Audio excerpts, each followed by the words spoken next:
Kia ora and welcome everybody to another episode of Big Life Mindset.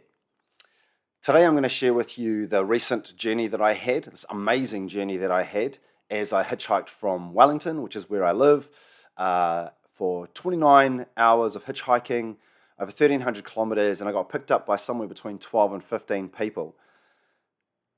Every facet of that journey was just a big learning curve or enriching or insightful or just ticking all sorts of positives, right? A couple of negatives in there as well, I guess, if you want to pitch them that way. So it's a real pleasure for me to be able to share not just my experience of it, but the time that I shared with everybody else.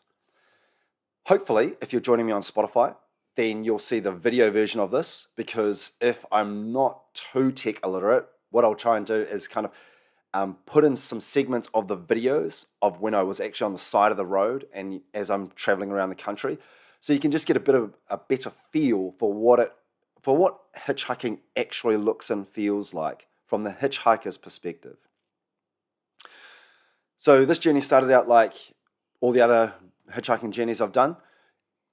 I would say that the difference though is that often I talk about the differences between where my comfort level lies and where I'm uncomfortable. For those of you that can't see the video, where my comfort level lies, just imagine you putting your hand at kind of shoulder height, and then where I'm uncomfortable is above your head. When I started hitchhiking, I had this, wasn't a fear, but there was definitely uncertainty that I had because I didn't know a lot about it. I'd seen hitchhikers on the road, obviously watched it in the movies, and most people when they're hitchhiking in the movies either die or they kill the driver, So my view of hitchhiking was really skewed. That also meant that the difference between where I was comfortable and where I was uncomfortable was massive. Each time I've gone hitchhiking, and each time I've prepared for it, that gap has gotten smaller and smaller as my comfort level has grown and as I've grown as a person as well. So I'm at that stage now where hitchhiking still excites me and I'm still drawing a lot from it, but I'm a lot more relaxed about what's going to happen and how I can maximize situations and all that kind of thing. A case in point being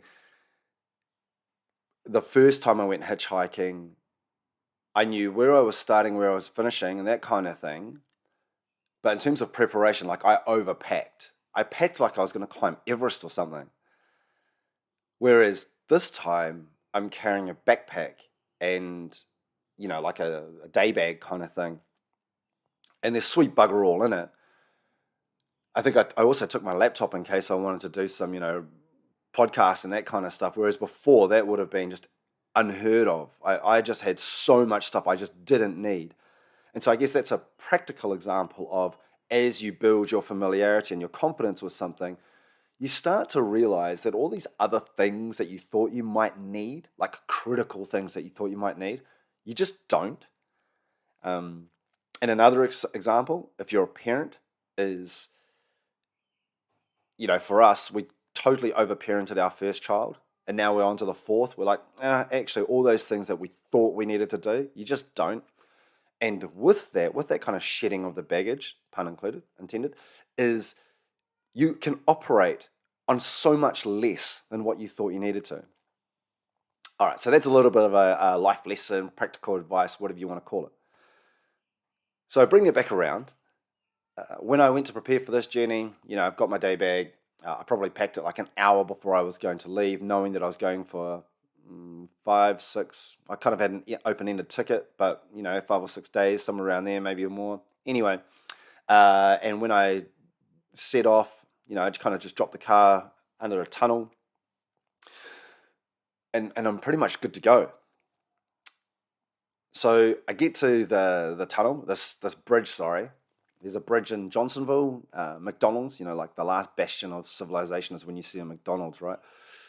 So I'm under this bridge and it's maybe 10 to 6 in the morning and I take this video. Now, if I get it right, you'll see the video. If I don't, because, I'm tech illiterate, well, I tried. I am just about to start a hitchhiking journey up the North Island of Aotearoa, New Zealand. I'll be documenting this all the way through and hopefully keeping you guys informed of where I am and who I'm chatting with. I've got a wedding to attend in a few days, but I wanted to take this opportunity to, as I always say, get uncomfortable and grow.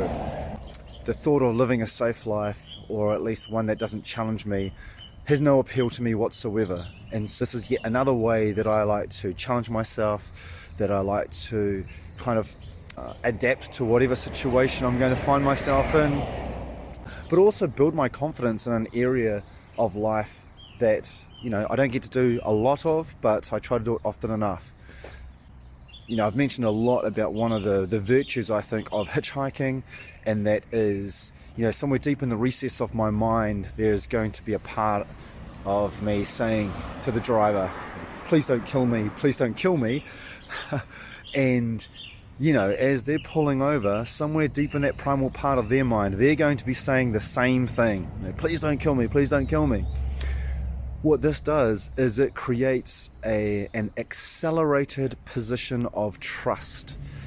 An accelerated position of trust. So when I get in that car, what always happens, always, without fail, is that I build a connection with this person that jumps a lot of the barriers and hurdles that relationship building go through, because I have to trust them implicitly, and vice versa. And this means that I'm often in situations where the driver will share something that's on their plate, share something, some mental baggage that they've been carrying with a person that they trust. And, I feel exceptionally privileged to be able to provide that, to be able to help people in that way. So here we are, I'm standing outside on the corner of State Highway 1, the on-ramp to State Highway 1 outside Johnsonville. The sun's starting to peek out. Let's go, eh? Anyway, I'm standing under this bridge, and I'd heard a little bit about Instagram Live, and I wanted to document more of this journey, more of this experience, so people can actually dial into it and see what does it look like from the hitchhiker's point of view. I don't really tend to enjoy those POVs, those point of views that you see on TikTok and all that, because it was just like, actually, that's not even real. But this was like me trying to replicate that, right? And so I'm standing there, and I try this Instagram Live thing, and I probably fail spectacularly, to be fair. But I keep trying it because I figure, well, what's the worst that can happen, I look like an idiot. Well, it's nothing new, so I'm comfortable with that. And I don't know, probably there maybe 20 minutes, which is a bit longer than I was expecting. And it's the light's just starting to turn. It's a beautiful morning as well, so I'm fortunate in that regard. And then a guy pulls over, picks me up, and, we're away laughing. Now, I'll make an effort to change people's names out throughout most of this. There's a couple of exceptions that I'll make, and you'll hear why. But I'll make an effort to just change people's names, because the stories that they share with me are often quite personal, and I want to protect that. That's a real gift that someone's given me. I don't want to kind of waste that.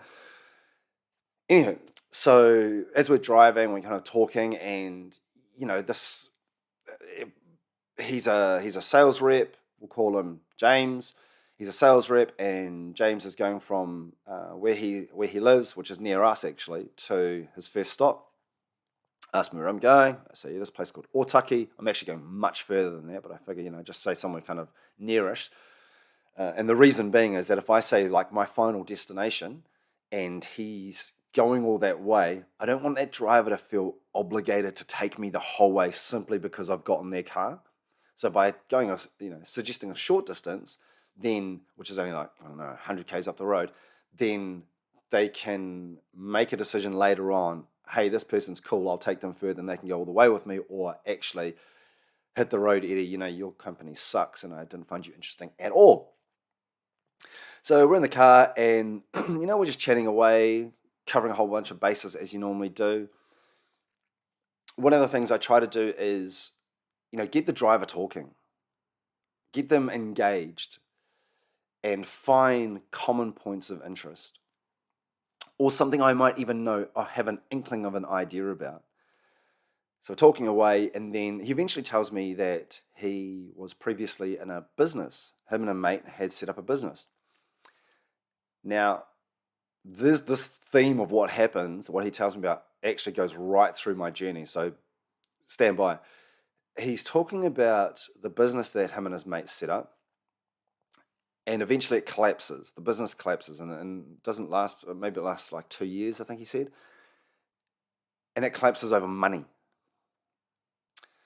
Now, I only hear his side of the story, granted, but it sounds like the financial mismanagement of it all came from his mate's side. And it was just really sad to hear this story where him and his mate had been friends for 32 years, I think he said. That's a long time, man. That's a decent chunk of your life. And so to hear it dissolve over something as simple as money was just really saddening. I really felt for the guy because I could tell it hurt him as well. He was annoyed about the money. He was pissed off about the money, don't get me wrong. But you could tell that there was a lot of, I guess, sadness at his end that something as ridiculous as money had broken a lifelong friendship. So we continued talking, continued chatting away, and then he asked me, "Oh, so I could drop you off here, or, which is about 20 kilometers up the road, or if you can hang about for half an hour, I'll finish what I'm doing at work, and then I can pick you up and take you even further, like beyond where I was hoping to go." I'm like, man, that is awesome. So we do that. I jump out of the car. We get it to that first stop. I jump out of the car, and then he goes and does his thing. And I very in my mind, you don't want to be the hitchhiker sitting in someone else's car, right? And like, you actually got to get out of the car when the driver gets out of the car. So there's no sense of, oh my God, I hope this guy doesn't steal my car or something random like that, right? So I get out. It's a small kind of sleepy town. I go over, grab a coffee, and there's a place called Streetwise Coffee, I think it's called, in Paraparaumu. And if you're ever there early in the morning before everything else opens, go grab a coffee from that place. Can't remember the lady's name. Husband and wife team. She was awesome to talk with. Great coffee as well. So I'm there having a chat with her, just kind of shooting the breeze, getting to learn a little bit more about the struggles that they've had to endure during COVID and all the rest. And then my mate turns up again. James? Do we call him James? Yeah. James turns up again, and we're back in the car. And, he and I are just having a just awesome conversation about so many things. Kids, dealing with social media, as in our kids dealing with social media, what's happening on the news, just covering a whole bunch of bases. And I really enjoyed that conversation. He drops me off, and I get to a town called Levin.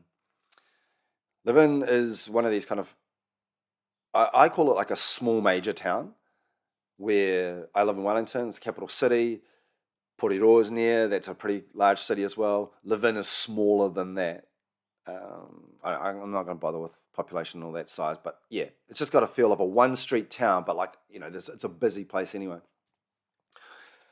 Because I'm so used to hitchhiking from there to my mate's place up in Napier, I go and stand on the side street, and I think I'm being pretty clever, as I am recording the point of view of what I'm looking for as a hitchhiker. And while I'm recording this and describing, lines of sight and traffic speed and the communication and all this garbage, it's not garbage, but anyway, all this stuff, this guy walks past and he goes, "You're on the wrong road." Because one sign, I've got a sign and it says north on one side and just an arrow on the other, and he sees the north side. He says, "You're standing on the wrong road." And I'm going, yeah, cool, thanks, mate. Thinking, bro, what would you know about this, man? I know I've done this before. Trust me, I've got this under control. Finish recording like 5 seconds later, he walks off. I'm standing there and, he's kind of in my ear, and I'm just thinking, oh shit, I actually think he's right. I'm standing on the wrong road. So to whoever that guy was with the two dogs that morning, man, I appreciate your pointing that out, your advice. Sometimes good advice gets put in front of me and I just don't pick it up straight away. Pearls before swine, I think they call it. But yeah, anyway, my thanks to that guy. So I go for a walk about 10, 15 minutes, go to the right place, and man, I'm not even on I actually don't even get to the place where I'm trying to get to in terms of walking. And I've got my sign, pardon me, I've got my sign, and I'm kind of walking down the street in the same direction as the traffic with my sign out the side, so you can see there. And then boom, this truck pulls over. Now, I jump into this truck with this guy, call him Sean, and Sean is one of these super positive people. He's so positive. He's so optimistic about everything. It is crazy contagious. And he and I are just blabbing away. I kid you not, maybe 20 seconds after I get in the truck. And it's just, you know, it's such a cool ride. He'd recently started his new job. He loves his job. He loves what he does. He loves who he works for. He's super enthusiastic about it. And then we're just kind of talking about a whole bunch of other things. You know, he fixes up cars, and by the sounds of it, he does a mean job of it too. Uh, and I just really enjoy hanging out with this dude. It's a good time, you know. He actually shares a story, and I'm sure I can share this part of the story. So he shares a story about how he's one of these people who's actually lucky to be alive. I don't know, we're all lucky to be alive, but you know, he's had a major event and he's still lucky to be alive. Because he tells me about how one time, what was he doing? He's like skateboarding or something. He was doing something. He's crossing the road and bang, he gets hit by this car. His head goes through the windscreen, and when he wakes up, he doesn't remember any of this. He gets told about this. When he wakes up, he's in ICU.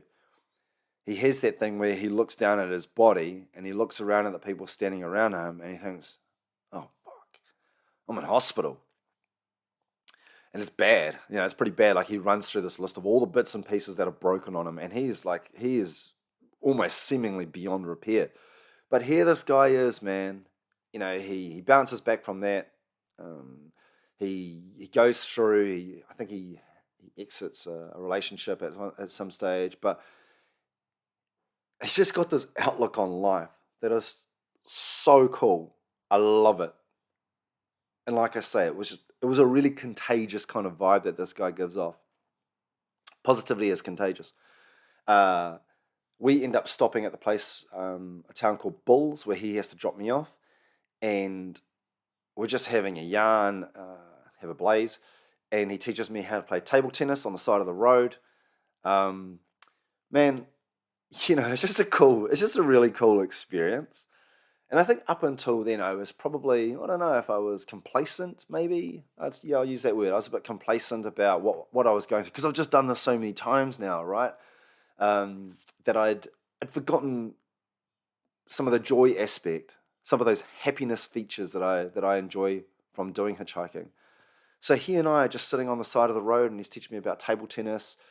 And the only reason I'm learning is so I can beat my mate John Ross, who's just an absolute ninja at this game. And yeah, he bids farewell from there, and it's a really cool moment. It is a really cool moment. I record some of it. Hopefully I can get that up. But yeah, just absolutely love that. I also grab a pie, this chicken and apricot pie from in Bulls. Bulls is another one of these kind of small towns, but you've got to go through there if you want to go anywhere further north on State Highway 1. And then I get picked up by these two guys, Graham and Paul, I think their names are. Now, Graham and Paul, in their defense, Graham and Paul said, oh, we're only going up to Martin, so we'll drop you off there. Because I don't pay any attention to the towns that I'm, or the destination so much, sorry, the series of destinations I could hit before I get to my final point, the final goal, I don't really know where Martin is. I don't realize that it's maybe 6 minutes up the road, which is cool. Like, I want to go in that direction, right? But I also don't realize that the reason that they told me the way that they did was because where they have to drop me off, it's this real shitty place where it's an intersection off State Highway 1. The traffic that's coming past is coming past at 100 kilometers an hour, if you're lucky. And it's heavy traffic too. It's like trucks, big ass trucks as well. But I have a real cool chat with these guys, and these guys have seen some tough times as well, but they're working their way through them, and they seem reasonably optimistic about what the future holds for them. So it was cool. They drop me off. It starts to shower a little bit, and then I kid you not, not even, man, let's say 4 minutes later, not even that, I get picked up again. Now, I get picked up by this guy who, his name's Robbie. That's his real name. I'm really giving a shout out to Robbie as well, because Robbie just went like above and beyond the call of duty for what you could ask for from a hitchhiker or from a driver. Yeah. Not long after I'm in the car, it starts raining and like proper pissing down too. So Robbie helped me dodge that bullet. And then he takes me to this cafe called Muma. If you know it, great. If you don't, beautiful little kind of country cafe kind of vibe to it. We go there. He has brunch. I grab a hot chocolate. I'm just doing a bit of milling around, doing some shopping and stuff. And Robbie tells me about how he's recently wrapped up a photography course in the Chatham Islands, which is really cool, him and his partner. His partner, what's her name? Rewia, I believe her name is. Apologies if I get that wrong, Robbie. But she was a screenwriter for Once Were Warriors, which in New Zealand, everybody knows this film, Once Were Warriors. One, because it was pretty graphic, and two, it was just like one of these iconic movies that came out of the country. So she was a screenwriter for that, and we're just talking about everything you could possibly imagine. There's just I love when you get into this space with a driver, with a person, and they're so comfortable chatting. They'll mention something, you riff off that, they riff off that as well, and you're just like bouncing ideas and thoughts and opinions and just a whole bunch of stuff. And this goes on for 4 and a bit hours. Like, this is a proper drive we're on. I think he's an ex-dairy farmer, or maybe still does a little bit, but he's moved into kiwi fruit. Man, I learned so much about kiwi fruit. It's ridiculous. If you want to know something about kiwi fruit, man, holler at me. I can tell you now. We pick up his dog at a kennel, in a place near Tauranga. We're just really, sorry. And another thing I really enjoy about chatting with Robbie is we share a similar opinion on a lot of things, but there's like one or two things that we recognize we're not quite in the same camp, but we don't need to interrogate the differences between us. We can just be quite comfortable knowing, it's a short ride. Let's just, enjoy what we've got, enjoy those commonalities. It's really cool, man. I just can't thank Robbie enough. Robbie drops me off in this town called Bethlehem, which, once again, I had no idea it even existed. In my mind, the only Bethlehem I actually know is the one, from like near Jerusalem or Santa and Jesus and all that kind of stuff, right?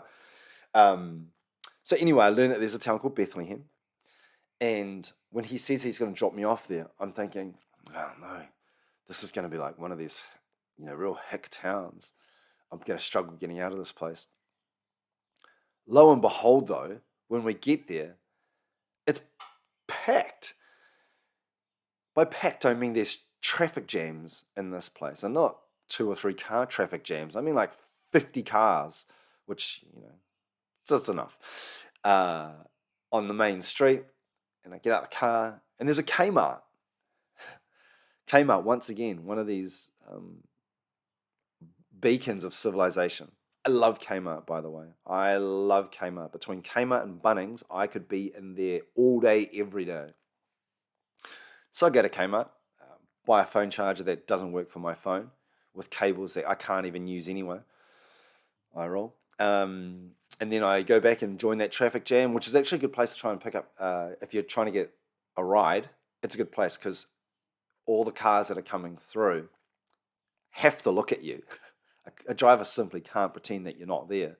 And so you get a lot more opportunities to make eye contact and build that rapport with the person before they ask if you want to get in the car. Another one of these situations where I'm there on the side of the road for less than 5 minutes. and this big ass truck pulls up. I don't know a lot about trucks, but it's one of those trucks. What's this description? It's one of those trucks where, one, you have to climb up the side of it to get into it. It's got two, is it called a semi? It's got like the truck, the cab where the person sits and drives. Then there's like this big bit attached to it, and then there's a there's like a rod or something, and then there's another big bit attached to that. Man, that was pathetic. Anyway, I get in one of those trucks, and that was cool. Second time I've been picked up by a truck driver in one of those trucks. And he takes me to a town called Waihi, which is another like hour up the road, I think, because we have to actually stop at his truck depot in a town called Mokoroa. This guy, whose name I actually can't really remember if I'm honest, but we'll call him Tim anyway. He's been a truck driver for years. He's looking forward to retirement. And so he and I, like off the bat, don't share a lot of similarities. You know, as you can tell, based on that truck description, I know sweet FA about trucks. I don't feel like I'm near retirement. And I know nothing about that area either. So, I'm just starting to scramble and I'm asking one or two questions, kind of chit-chatty questions, really.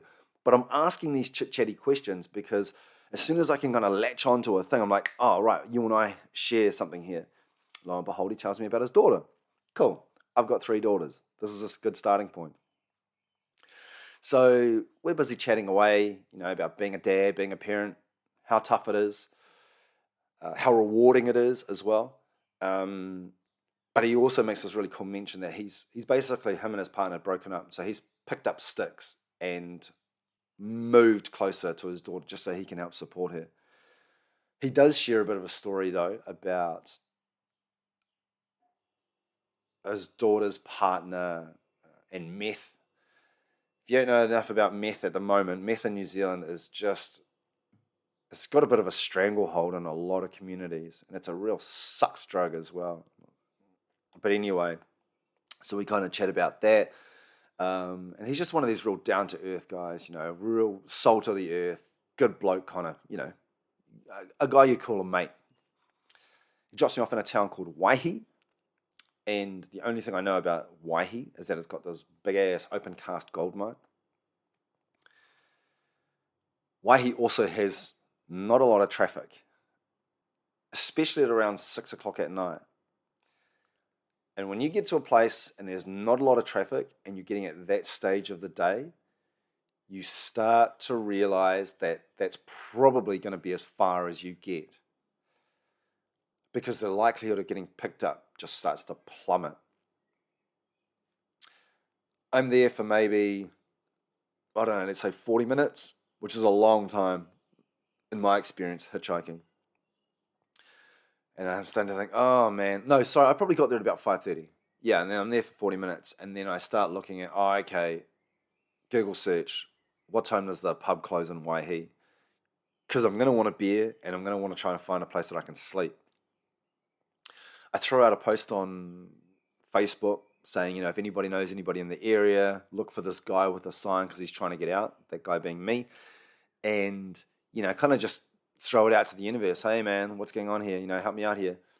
I move about a wee bit as well. It's one of those components, I'll just use that word, one of those things about hitchhiking and about anything in general, by the way, is that if something's not working, change it up. Great if you can show perseverance on something, but when it's clearly not working for you, do something different. So I move a couple of times and then I find probably a better spot to get picked up. I get no bites. The cars that do pass, not interested. And then I had one guy come up and he says, oh, look, I can take you, but I'm actually only heading about 7 Ks up the road, and that's my house. And then when I get there, you're probably not going to get picked up because, one, it's late, but 2, people aren't going to expect to see you there. They're going to think, what the hell's a hitchhiker doing here? And I understand that as well. Like if you're in a random spot, like I said, those movies about hitchhikers kind of killing you on the way. That's where I would have been asked to be picked up in the middle of Nowheresville. So I say, "No, that's cool, bro. Thanks anyway." Because he's got his window down, and because we've built up this pretty cool relationship inside, all of 20 seconds, I reach in and, we fist pump. That fist pump is such an important thing, that physical contact, because what I've done there is I've really strengthened that relationship that he and I have.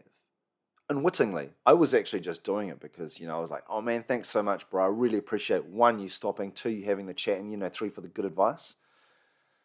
Fist pump. 10 minutes later, he comes back.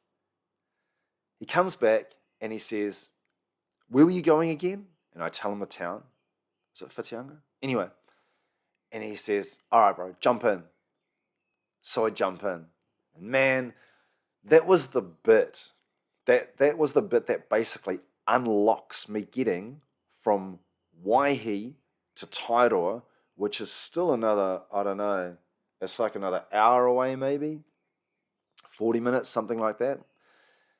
But that was going to be the hardest bit because I couldn't get out of Waihi. I was trapped. So we're in the car and, we're doing that thing that just seems to happen all the time. I shouldn't say just, it happens all the time. We're building this cool relationship, chatting about all sorts of stuff.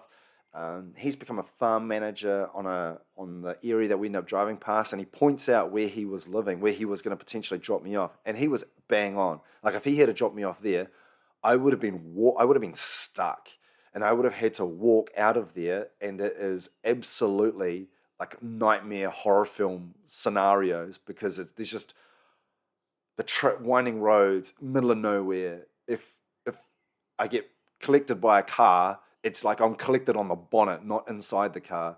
It would have been a shambles.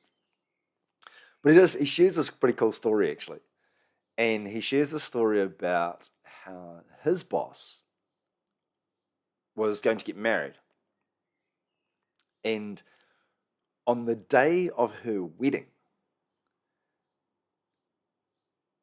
she realizes that it's not going to work with her groom, with the groom? Yeah, with her husband to be.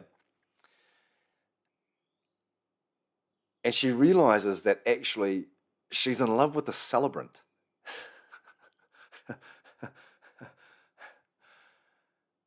And so on the day of the wedding, she talks with her husband to be, and he agrees. He actually recognizes that that's the situation. And so they agree not to get married. Now, I don't know if it was the same day or another day, but she ends up marrying the celebrant. She ends up marrying the celebrant, and they remain married for 25 years before he passes away. Now, minus that last little bit, what an amazing story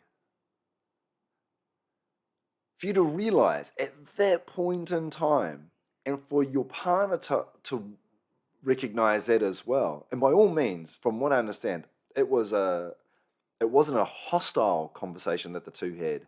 It was an awareness and a yes, this is right. You should be doing that other thing. Man, I think that's such a beautiful story. That's so cool. He drops me off in Whakamata, and it's another one of these towns that I've never been to, so I get out, and I've heard a lot about it, actually. I get there, and it's got a lot of money in it, that's for sure. It's quite an affluent area, just in terms of like the boats that you see out in the marina and all the rest, right? But I get there, and then I call my mate, Jax, she's where I'm going to. She's the destination in Tairoa. We'd been kind of chatting a little bit prior to that phone call because she had said, if you get stuck, call me and I'll come and pick you up. But I hadn't wanted to do that because, one, I enjoy the hitchhike, I enjoy the journey, but two, I don't want to inconvenience somebody in that way, like to have to drive, 2 hours down the road to pick me up and then 2 hours back kind of thing, because it's a long journey, right? And she says, oh, so there's one bridge into town, and they just happen to be closing this bridge overnight. And so if you don't get across this bridge at 8 o'clock tonight, you're not making it. The bridge is 5 minutes, 10 minutes down the road from where she stays. And I'm like, oh man. And so we're FaceTiming, and then her partner, Jeremy, who's in the background, they're kind of consulting and then working out, do we go pick this guy up? And I'm about 25 minutes away from their house, maybe less. Do we go pick this guy up? And Jeremy, who I've never seen before, never spoken to before, and I've never met before, the works, man, this guy is an absolute soldier, and says, yeah, let's do it. Thankfully, there's also Jax's daughter in the background. I can hear her like, yeah, let's go get him. Let's do this. And honestly, bless them. Jeremy just jumps on the phone and he goes, right, we'll come now to help. Can you walk down this street, walk down that street, and make your way, and then we'll pick you up on the way. I was like, oh man, that is awesome. Like, I'm going to get to my destination, right? Assuming we can get over the bridge. The way he describes, I'm like, okay, so he's going to be driving, I'm going to be walking. I hang up the phone. I think, I reckon I can squeeze in a pint here. What a guy, eh? Someone goes all their way out of their way to help me, and what do I do? Like, all I can think of is, man, get a pint in. So I run across the road, and there's a pub open. I sprint in the bar, and yep, can I get a pint? Yep, great. Pause it, and I'm just like necking this pint, and then having a quick chat with the lady, Tammy, I think her name is, on the other side of the bar. And then I'm out, and honestly, how sometimes you have a beer, and it's one of the best beers you've ever had. This was one of those beers. Can't stay and enjoy it though. Love the company. Got to be somewhere. So I bolted out there, and I'm almost power walking as I continue making my way towards them, and then boom, they rock up, hugs, jump in the car, and we just gap it for the bridge before it closes. Now, after 14 hours of hitchhiking from Wellington to that point, 14 hours of hitchhiking, we crossed that bridge with 14 minutes to spare. I find that quite buzzy. I really do. After all was said and done, all of the ways that could have not happened, the universe has just kind of helped pull it all together and navigate its way so that I cross that bridge just in time. And then we arrive at Jackie's house, at Jax's place. And it's awesome. I have an amazing time there. Very, very cool. I'd actually planned to only be about halfway at that stage of the evening. But to get there in one go and have all those cool conversations and all those cool experiences along the way, man, that was awesome. It was amazing. All right, so I'm at Jackie's, and Jeremy kindly, he's a beekeeper among many things, and he offers to take me out the next day. So we go beekeeping. I reckon the most bees I've ever seen in one time might be like 5, maybe 6, that kind of thing. He suits me up in this beekeeping suit, and then we meet a friend of his who's basically bought a new business. And I learned so much about bees. Put bees in with avocados, maybe not the same level of knowledge. Like, I still know sweet FA about bees, but I know a lot more than I did. But it's such a cool experience, man. We are using these bee excluders. Like, if you've never seen bees up close and personal in beehives, man, the amount of effort it takes to get honey from wherever it comes from to your piece of toast is insane. It is insane. Like the number of bees, I don't know, I thought maybe 100, 200 bees. You're talking thousands and thousands of bees, maybe 2 to 3,000, I think, per hive. I don't know how many hives we did, 20, 25, whatever. Just so many bees. It was a really cool experience. Learned a lot, like I said. Felt uncomfortable as well. In fact, there was one point where I'm wearing a suit, but I know you can get stung through the suit. Like if you like have it in like a bee lands in your elbow, and then you squish your elbow, you give it pressure against it, it can penetrate, it can puncture it, or the mask itself. So the guy that we were with, he told me about how he got stung on his ear on one side of the mask, and then moved his head to the other side, and he said he got stung almost immediately on the other side of his face too. So when these bees are angry, they're like killer bees, right? They're not really killer bees; they're just badass. They're cool bees. So we go around to all these properties, and we do this thing where we're basically finding the queen bee, separating her from the rest of the bunch, putting her in the bottom, and then that just allows the rest of the hive to keep growing and all the rest. And these bees, man, they're just out the gate. How cool bees are. Something else that was really cool about that experience as well was the guy that we were, the third guy, the third of us, jeepers. The other guy, he had left a life of, well, let me cue this up actually. So I said to him, oh, so how long have you been doing this? He said, oh, not very long. Oh, cool. So what did you do before this? He said, oh, I used to like be a manager. I said, oh, that's cool. And then I said, oh, what kind of industry? And he said, oh, IT. Oh, okay. Just sitting there. I thought, oh, I've been a manager before, and I'm interested in some parts of technology, right? So I say, oh, what kind of IT? What was the company? He goes, oh, almost reluctantly, he says, oh, I was the chief executive at IBM. Oh, cool.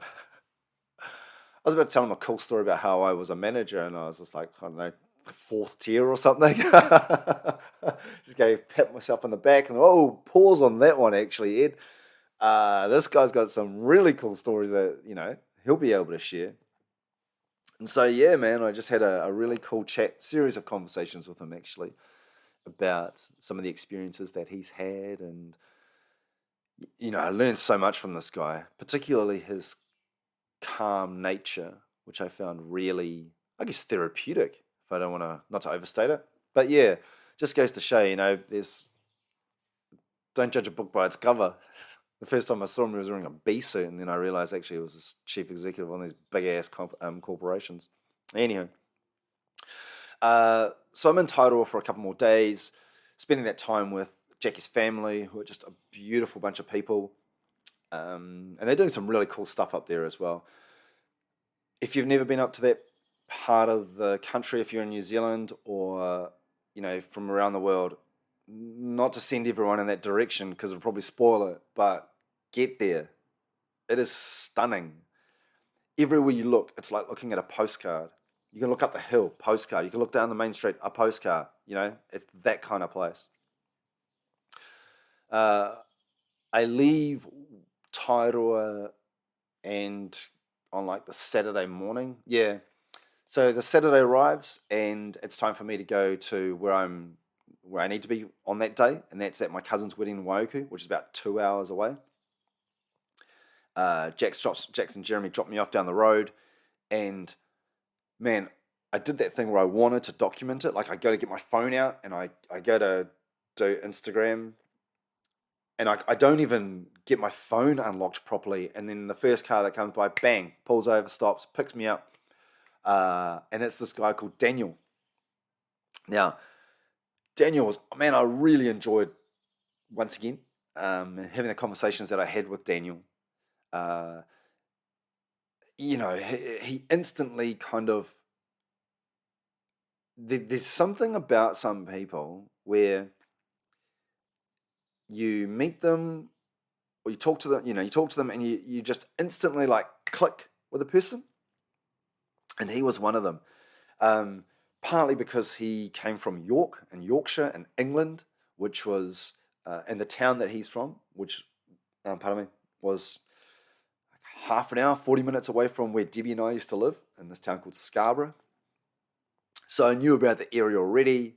We're chatting away about a whole bunch of things.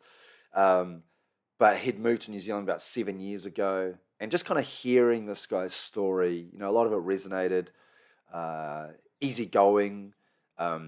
He's a teacher as well. And, I even mentioned to him, like, he must be an absolute hit with the kids because, you got the accent. He's got a look as well. Like, he's got hooped earrings, young dude, um, clean cut, good looking, ticks the boxes. Uh, he loves science and he's in the Bay of Islands. Yeah, Bay of Islands. So, you know, I know from my own experience when I was in schools teaching, coaching rugby in schools overseas, like as soon as you have a different accent to what the norm is, you're just, people find you more engaging. They're more willing to listen to you. So, props to whatever school that he's at the moment. They must be loving him. But, we get into the whole thing about, he's talking about spearfishing. He's done a lot of martial arts as well. There's just so many kind of different touch points that we can chat about, and we do. We just kind of yak on for a lot. Daniel ends up dropping me off at a place called, I do an Instagram live thing. I'm going to keep mentioning this because you might never see these, and I might never do them again. But it was a real struggle for me to learn how to use this thing, and it's probably idiot proof. I mean, it must be if I got to do it. So, but it was just one of these things where I really wanted to get uncomfortable and I wanted to document it, but more about just being like, how do I learn how to do this thing that I've heard so many other people doing? So anyway, he drops me off in Bombay, which is like one of these main junctions before you go north towards Auckland or west towards Pukekohe and Waiuku. That's cool. I go to the big ass lunch there. I'm so far ahead of schedule as well because, I got picked up pretty much straight away and he's dropped me off right at a point where I need to, our paths diverged in a yellow wood. So after I finished lunch, I start to make my way. Oh, one observation there as well is that when I arrive, there's a guy who's busking and there's a lady who is collecting for, I think it's for cancer, must be, maybe breast cancer. And it's something that I've never seen before was the guy who was busking. This is his living. It's kind of obvious that it's his living. And he has not taken too kindly at all. Pardon me. He's not taken too kindly at all to the lady who is collecting coins for breast cancer. And he's letting her know all about it too. And so when I rock up, it's like, there's definitely tension in the air here. I can see what he's doing. I can see how he's reacting, but I can also see she's clearly uncomfortable about this, and she's a volunteer. She probably had very little input as to where she was going to be collecting, right? Collecting coins for breast cancer. And so he's kind of directing his harsh words towards, make sure you stay over there, don't come over this way. He actually talks about what do they call it? What do they call it? Street side etiquette. Is that what he called it? And it clicked. It actually made sense to me where he's saying, like, this is my livelihood. This is what I'm doing. And if I don't get money from doing this, then I'm in trouble. And so he's saying, you stay over there. You own that bit, but don't come over to this part. And she's she's well within her rights to go anywhere that she wants. But she's probably, she's got the best intentions as well. Or she's collecting money on behalf of this really good cause. So it was just something I'd never seen before. And I'm going to be more tuned into that now that I have seen it. Anyway, so I start to walk off down the street. after I finished that lunch, and then it's another one of these places where the traffic's really, there's a high volume of traffic, but it's going quite fast, and the road doesn't really allow for you to, a driver to pull over. I get picked up, within a few minutes by a guy whose name I won't share, but we'll call him Shane. And Shane has, Shane's story is beautiful and tragic and heartwarming. Shane has been through a lot. And by his own words, he's put other people through a lot as well. Shane spent time living rough, being homeless. He didn't want to reintegrate. God, what a terrible phrase. He didn't want to be in a home. He wanted to be taking drugs, so that's what he did. He wanted, at the time, he wanted to be around all of that, the meth, the drinking, the everything. Even though he had a family. And so, Shane saw the bottom of the barrel, and he'd hit rock bottom, and he'd just done incredibly well to be able to pull himself out of that. Shane had the fortune, I would imagine, of meeting his partner and her being the kind of person that that could see what he actually wanted in life and realize that wasn't what the space that he was in wasn't where he wanted to be. And so she helped pull him out of that as well. That is fucking incredible in my books. That is incredible that two people in amongst all that chaos can find each other and carry each other forward in a positive way. And don't get me wrong, like, it's not all unicorns and rainbows, but it's certainly not the life that he was living. Shane, he battled that addiction. He continues to battle it, but he's not a part of it anymore. I guess it's part of that sense of being in recovery mode forever, whatever that might look like. And this guy works really, really hard to maintain a relationship with a couple of his kids, which he no longer has. He's there every week kind of thing. And, I'm only seeing his side of the story, right? So he could have done some incredibly fucked up things, and I just don't know about them. And he may have not have felt comfortable sharing those. But from what he did share, I felt privileged, and I hate using that word. I'll think of a better one. But he made a deep impression on me. He really did. Something else that Shane did as well was when he was driving, I'm always mindful of the way that the person drives, right? Like if you're in a car, especially in the front passenger seat, at some stage you're going to have a little switch in your brain that says, I'm either comfortable with the way this person's driving or I'm uncomfortable with the way this person's driving. And then it'll be on a spectrum along those lines.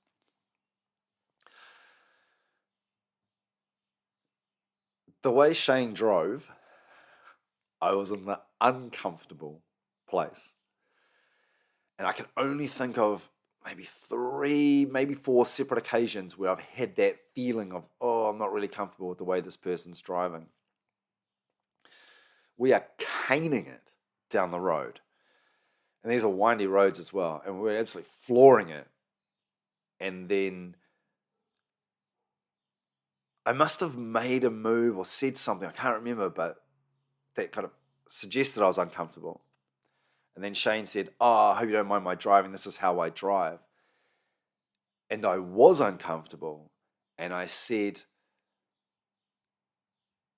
what's the words I said? Something along the lines of, "Oh, yeah, your driving makes me feel like I need to change my undies."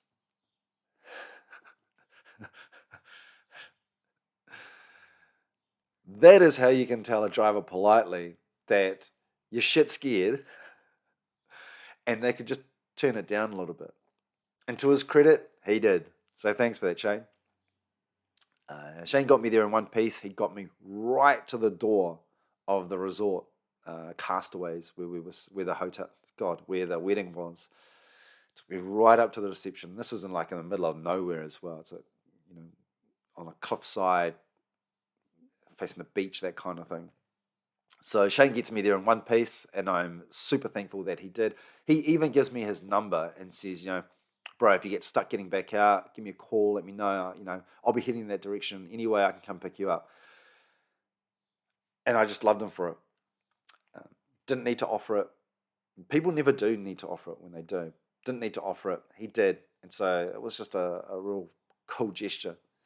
So rock on. It's the day of the wedding. Quick side note, I'd actually given my suit and my boots, my dress shoes that I was going to wear to the wedding, I'd given them to my mate, whose name I'm not going to mention, but I'd given them to him because he was flying up. He's 25 minutes away when he texts me and says, "Hey bro, leaving here now, see you soon." When he texts me that, he's actually half an hour away from when the wedding starts. So he's 30 minutes away from when the wedding starts. Sorry, spit it out, Eddie. He's 30 minutes away from where I am, and the wedding starts in 25 minutes. Got there. And in my mind, I'm thinking, cheers, bro. I've literally hitchhiked 16 hours. I've hitchhiked 16 hours to get there. I'm early. You're flying there, and you're going to be late. Anywho, he manages to arrive 3 minutes before the wedding starts. He passes me as I'm walking to the reception, walking to the venue. I quickly get changed. We get there in a nick of time, and it's all gravy. It's all good. The wedding is brilliant. It's my cousin and her husband. The way they planned it and the way it comes together, it's just beautiful. It really is, overlooking the beach, the sea, on a cliff top, that kind of thing. The rain does its thing and pisses off for an hour. It's just amazing. Another facet to it that I felt really, I'm going to use that word again, come up with a different word. Cool. We'll just use that word. I felt really cool about was a few days beforehand, my auntie, my cousin's mum, had talked to me about doing traditional welcoming, a Cook Island welcome for the newlyweds as they come into the reception area. And so my auntie did what's called a karanga, which is more Māori, Aotearoa Māori based. And then that cued me in to do a turo. And a turo is Cook Island Māori welcoming, traditional welcoming. And man, it is badass. It is so badass that it is definitely going to be one of those life memories where my auntie, a lady who I've looked up to, figuratively and actually, whatever, since I was knee high.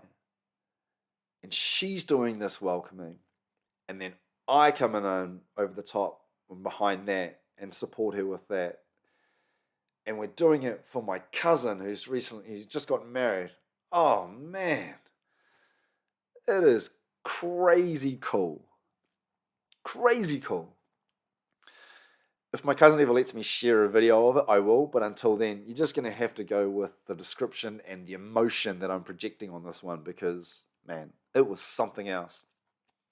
The wedding is awesome. The reception's awesome. I managed to leave there with my mate who brought the suit and stay at his place, him and his partner's place, and they've got a place about 10 minutes away. We get home and I'm still reasonably sober, which is always a good starting point for the following day. And then next morning, rock on again. Where I'm back on the road. I walk off about, I don't know, I'm gone maybe 20 minutes, 25 minutes. Grab a cheeky pie for breakfast, and my mate happens to drive past, picks me up, solid. Must have felt bad for the soup shenanigans. And then he drops me off about, I don't know. Oh, he drops me off on that place called Bombay.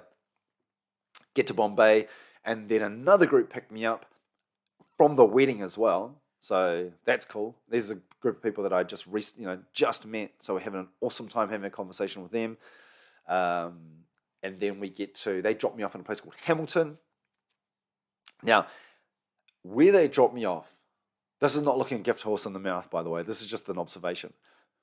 Where they dropped me off, it is in the middle of nowhere. Because they had to go to a different point. Where they've dropped me off, it's a roundabout, and there's no need for a person, a hitchhiker, to be at this roundabout. Once again, if you're hitchhiking and you're at this roundabout, you're one of those murderer-type hitchhikers. So I'm stuck there, and I'm stuck there for half an hour, 40 minutes, maybe a bit longer, and it starts raining, and then it rains more and more and more, and then it breaks. The rain breaks for a while, and then there's a guy, and he comes pedaling past in a little push bike, and I have a chat with him, and he says, "Yeah, you're not going to get picked up here," which is good to hear. He describes why. I kind of know, and he says, the nearest town's kind of that way. But where he's pointing on the road that I can see, it's a recently developed expressway. So I've got basically two choices. I've got like the State Highway 1, which no one's going to stop and pick me up on, or I've got this expressway, which no one's going to pick me up on. He says, "I'm going to finish my bike ride, and then I'm going to go home, and I'll grab my car. And if you're still here, I'll pick you up, and I'll take you down the road to a place where you're more likely to get picked up." And I'm like, "Oh, cool. Nice to hear that, right?" But in the back of my mind, I'm thinking, this guy's not going to come back and pick me up. Why would he? So he leaves, and then it starts raining again, and then it starts really raining, and I'm almost saturated. My bag is anyway. And then this car pulls up, and it's him. Old mate's come back and picked me up. Thank you so much. He takes me to the next town further down the street and drops me off outside of Burger King. So from there on, it's easy, right? Like as soon as you find a place that has a fast food restaurant, you're getting out of there easy or easier. Smash breakfast, whatever it was, that meal. And then I throw the thumb out, and then it starts raining again. And I realize at that stage, like I'm going to be wet for the rest of the day. There's no getting out of this. My sign, my cardboard sign is a mess. But the situation is what it is, right? And I signed up for this too. I'm not sitting there thinking, "Oh, this sucks." I don't even think I'm not even wishing that I was, on a flight home. That is actually part of that experience. It's nice when you get picked up one after another. But there's something to be said for standing on the side of the road and you have no control over what happens next. You can influence it, by the way I'm dressed, by how friendly I look, the energy I'm putting out, that kind of thing. But really, it's one of the reasons why I've gone hitchhiking. It's because I want to relinquish that control. I'm sick of being a control freak. I don't want it right now. So if it's raining and I'm stuck here on the side of the road, this is all a good thing. This is a part that I signed up for. Eventually a lady drives past. Her name's Angie. She's pretty cool. And I think the second thing that she said when I jumped in the car was, "I would have carried on, but I couldn't leave a brother standing on the side of the road." So shout out to her. She takes me quite a distance, actually. It must be at least an hour and a bit from Hamilton to Taupo. And I do that thing I really try to avoid doing, and I fall asleep. I'm so tired. It's all kind of caught up with me, right? The last few days, the hitchhiking, the catching up with Jackie, the beekeeping, everything, the wedding, and it's kind of caught up with me. And I'm sitting in the car, and you ever do that thing where you're you're trying so hard to stay awake, but you just can't, and you keep nodding forward, and then like suddenly waking yourself up. So I keep doing that. And at one stage, I've got my seatbelt on, as you should always wear your seatbelt, kids. And I'm leaning to the side, like where she's sitting driving. And at one point I come to, and I'm like almost leaning on her. I'm so far to the side, and I come to, and all I can think of is, oh my God, I'm so sorry, lady. You picked me up, and here I am, not only falling asleep in your car, but I'm like fully invading your space while I'm doing it as well. Oh man, she was a good sort. She was a real good sort. She just had a laugh. She's like, "Oh, just close your eyes. You're okay." Oh man, thank you so much.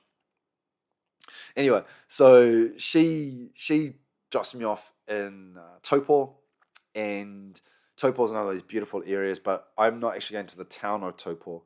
There is a like an expressway, a bypass that's been built. So I'm there. Grab a coffee, that kind of thing, and then she drops me off at a petrol station actually. And I'm sitting outside this petrol station, and I'm thinking, easy. This is easy as. Like, if you're dropping me off at a petrol station and it's the only way in and out of this area, man, it's going to be 2 minutes before I get picked up. Guaranteed it. 100%. Don't worry about this. Except I don't. I don't get picked up. For ages. Ages and ages. I don't know what the time is, but it starts raining, and then it starts hammering down with rain. Absolutely hammering down. And I'm just stuck there. And I've moved once, I've moved another time, but I just can't get picked up. Now, I reckon in hindsight, part of the reason I don't get picked up, one is because I'm being picky, kind of picky. A person says, "Where are you going?" I said, "Wellington." And they say, "Oh, I'm going to Napier." And I said, "Oh, no, that's cool." Which is like completely out of the way. It's not anywhere near where I'm going. But I got a best mate that lives up there. I think, oh, I could go that way. No, no, no. I'll go back to Wellington. And then that car drives off. Okay, that's the first one. Then the second car turns up, and he goes, "Where are you going?" And I said, "Oh, Wellington." They said, "Oh, we're only going to Turangi, which is about 50 k's down the road." Now, I don't remember that Turangi is 50 k's down the road. I think it's like 5 minutes down the road. Like I've lost my bearings. Like Turangi and Taupo, I know where they are, kind of. And so for some reason I say, "Oh, nah, that's all right," because I'm getting greedy. And I reckon I'm getting greedy because I've been standing in the rain for so long, and I'm cold and I'm wet, and I'm like, "Nah, man, now I want to get like my next ride, I want it to be a decent chunk of time, right? A decent headway towards Wellington." And so I stupidly say, "Oh, no, that's okay." And then another car turns up. Now, they don't get to pick me up, but they can see it's pissing down with rain. And the guy winds the window down. No, this passenger winds the window down, and the guy says, "Bro, I just wanted to let you know that I would have picked you up, but I got a full car." And I look in the car, and every seat's taken right, and the boot is just stocked, chocker full of stuff. And I look, and I'm like, "Man, thanks, bro. You didn't need to stop. You didn't need to say anything." But it was just his way of saying, "We're thinking of you. We can see you there in need. We just can't help you right now." That's a real cool thing to do, folks. That's a really cool thing to do. Anyway, he drives off, and then I'm picked up again. Sorry, and then another car stops, and I don't know how long I've been in that rain for, but I am just saturated. Shoes, bag, sign, you name it. I pack really well, like the wet weather gears I take. They're solid, but man, there's only so much rain or water something can take, right? A lady picks me up. She says, I'm going to Turangi. I'm like, yeah, man, I'll come with you. Let's do it. So jump in the car, and yeah, she maybe takes me about 40 kilometers down the road, so not all the way to Turangi. I get out at another petrol station, one of these, you can't help but see me. I thank you deeply for taking me that far. She kind of, and this is another thing where sometimes there's an almost insurmountable hurdle in front of you, but all you need is just that one break. Because once you get that one break, man, the rest of it just suddenly just evaporates, right? It becomes so much easier. She drops me off. I'm there maybe 10 minutes, and then a car pulls up. Now, this couple, I'm definitely going to make a mention of them because they did something that I will always remember, I hope, is when they come to pick me up, they say, yeah, we actually drove past you before. There's a guy, his name's Ford, his partner, whose name I just can't remember for the life of me. And they've got 2 kids in the back. His partner has gone into the back, so there's now Ford in the front, his partner in the back, in the middle, and their 2 kids. So they've created space for me to sit up front, right? I'm like, man, thank you so much for that. I really appreciate that. It's not just the stopping, but you've gone out of your way to be able to pick me up. And I appreciate that. It means a lot. It means something to me when somebody does that. It does not go unnoticed. And then we start driving maybe the last 10 Ks to Turangi, where they're going to head off. They drop me off in a really cool spot, like the most logical place for me to get out. And that's cool. And it starts raining again, as it does. And then, the rain gets worse and worse, as it's wont to do.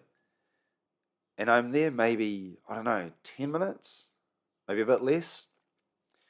And a car pulls up again, and it's the same car. And when they wind down the window, they offer me an umbrella. And it's brand new.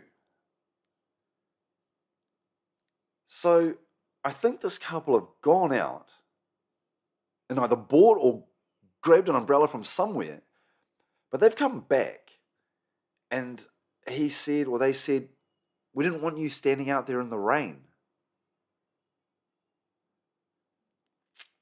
Holy shit, folks. There are really, really good people out there. I didn't need my faith in humanity restored. I have a lot of faith in humanity. And when people like Ford and his partner and their family do something like that, it just reminds me that the world is packed full of good people. It's absolutely jam-packed with good people. And they were some of them. So there I am. They drive off. There I am, and I'm standing with my umbrella up. And then soon enough, another car picks me up. And I jump in that car and have just one more thing. They own, that couple, they own a company, and I think it's called Self-Made, established 2022 or something. Self-Made something. And they do prints on clothing and that kind of thing. Have a look for them on Facebook. Man, I said I'd plug that simply because I wanted to, in some way return just that generosity that they had in the car before even, giving me the umbrella. I just wanted to share some of what they were up to. Hardworking folk, doing their best, making their way through. So, I can't thank them enough. Anyway, so the next couple pick me up, or the next car comes, stops, picks me up. And out bowls the driver, and he's not wearing a shirt. Probably the first time that's ever happened. And I look at this guy and I think, oh, that's different. Then his partner comes out of the car. I'm like, oh, okay, what's going on here? And he said, oh, sorry, bro, I've just gone for a swim to shake off a hangover. If you can fit your stuff in, then that's us. I was like, oh, cool. So I jump in the car with them and just have a really cool time sharing, a lot about what I'd been doing, hearing about what they were up to, some of the challenges that they were facing. And they were facing a different set of challenges that I think a number of the other drivers had. They had family responsibilities that they were beholden to, I guess, is one way of describing it. I'm not going to mention anything about their story, other than to say there's some times where in life you have a decision that you want to make, and you've got all these pressures around you, and that almost directs you into into making a decision that you may not particularly want to do. Family pressure is an example, where your family might have an expectation of you to do something. I don't know, maybe be a doctor, and you have no desire to be a doctor. You want to be a musician or something, whatever it might be. And so there's like this point in time, right, where you've got to make a decision. Am I going to do the thing that pleases these people for these reasons? Or am I going to do the thing which actually pleases me more for these reasons? And this is where I want my life to be. Man, some tough decisions there, eh? Some tough decisions. I go with that side. I err on the latter. It's too easy to fall into situations where you're just constantly living your life because other people want you to do X, Y, and Z. I've done that, or tried to do that. Hasn't been very fulfilling. But I understand if you go either way, like it's going to have its pros and cons, right? Um, so yeah, it was really insightful hearing about what they were looking at, what they were proposing that they might do, um, and they were quite a young couple too. So in the scheme of things, they've got a lot of time up their sleeves, and funnily enough, they remind me a lot of Debbie and I, where he and I have just this incredibly similar mindset. Probably a lot more loose, a lot more higher risk. Kind of just get out there and do it. And her mindset was a lot more like Debbie's, where it's a lot more perhaps conservational, no, conservative. So yeah, it was just cool seeing those similarities, and I just absolutely loved spending time with them. They were a really cool couple. They even went to the extent of offering me a place to stay the night and coming back, like where they dropped me off, recognizing that the time of the day it was, and it was getting late, it was getting dark. They said, if you have any troubles, just give us a call and we'll come back, and we can pick you up and and stay at their place. Once again, just like many of the people before, I would say all of the people before that have picked me up, just showing this level of humanity that really resonates with me. Where I don't watch the news, and I don't read the news, because I'm constantly being told that everybody out there is trying to rob me or kill me. And in my experience, that is not the case. People are giving me umbrellas when it's raining. They are offering to open up their home if it's getting too late at night. They are offering to pick me up the following day if I can't get out of a place. They're letting me sleep in their car while they drive. This is not the stuff that you see on the news. But this is the world that I am seeing. This is the world that my lived experience is telling me is out there. Anywho, they dropped me off, and not long after that, I'm picked up again. And I'm in a town called Samson at the moment. Now, this guy's going to take me to Paraparaumu, which is the same place that James dropped me off. That James and I stopped at, where I went to the coffee shop on the way up. So he and I, this guy and I can't remember his name now. It's shocking, but it'll come to me later on. 2 a.m. That kind of thing. Oh, that's his name. So he and I are just chatting away, and once again, another one of these people that's just like so many experiences packed into one person. Some of it makes me laugh. Some of it makes me think, oh my God, bro, did you really do that? But all in all, it's just, it's just a really cool ride. And by that stage, I'm actually really tired as well, to be fair. And so I'm kind of like, I'm doing a lot more listening than chatting. But I'm still enjoying hearing the wide variety of stories that this guy's, putting out there. All things from, being at the protest in Wellington during COVID to, I don't know, his partner, just a whole raft of things. I won't go into it. Anyway, so I get near Paraparaumu. Two of my mates actually, the guy with the suit and another one of my mates, both message me and ask how everything's going. And I say, I'm not far. I'm going to be here in about 10 minutes. And both of them offer to come and pick me up, which is really cool, man. It's a 40-minute drive for one of them and maybe a 20-minute drive for the other. Maybe a bit less. But that kind of thing just makes you feel loved, right?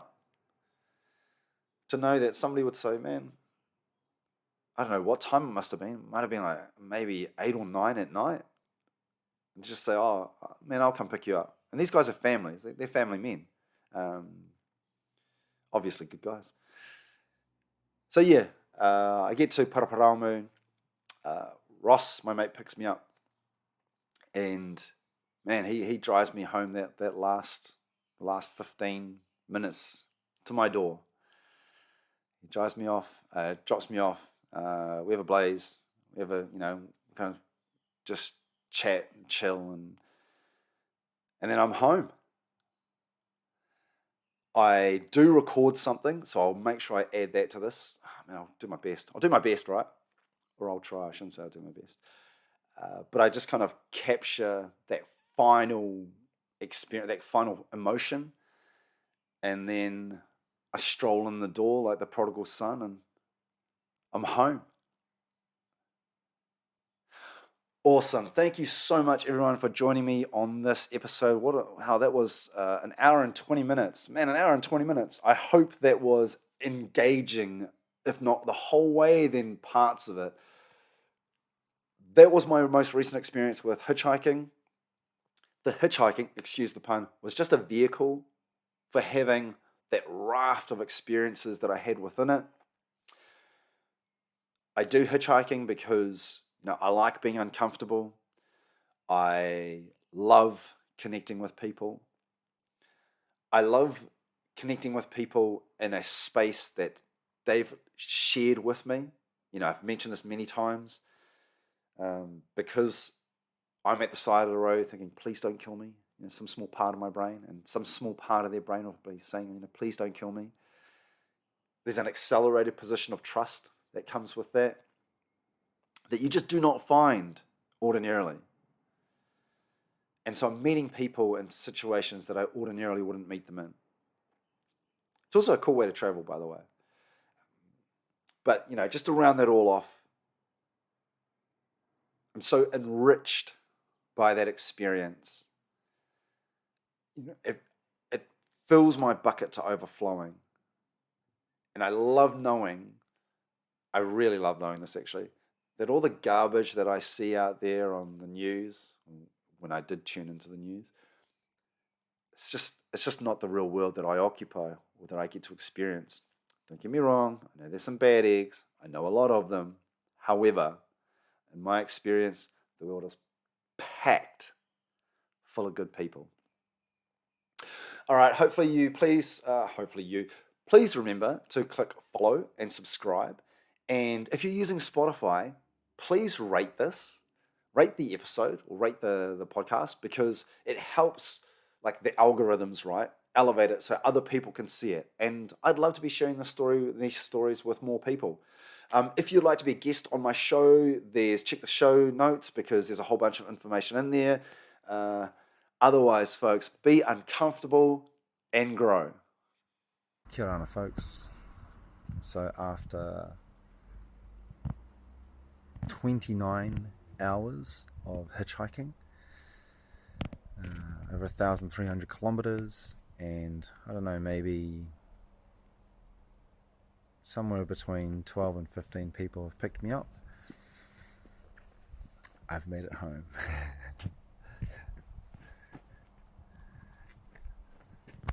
Thank you everybody who was part of this journey with me, that picked me up, that I chatted with, that I met with in shops, that everybody who contributed to this or just added something to this trip. I absolutely thank you from the bottom of my heart. It's a brilliant time away.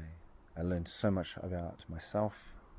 I learned a lot about other people, and I'm actually really tired. But I'm enriched. My bucket is full to overflowing. So thank you all. All right.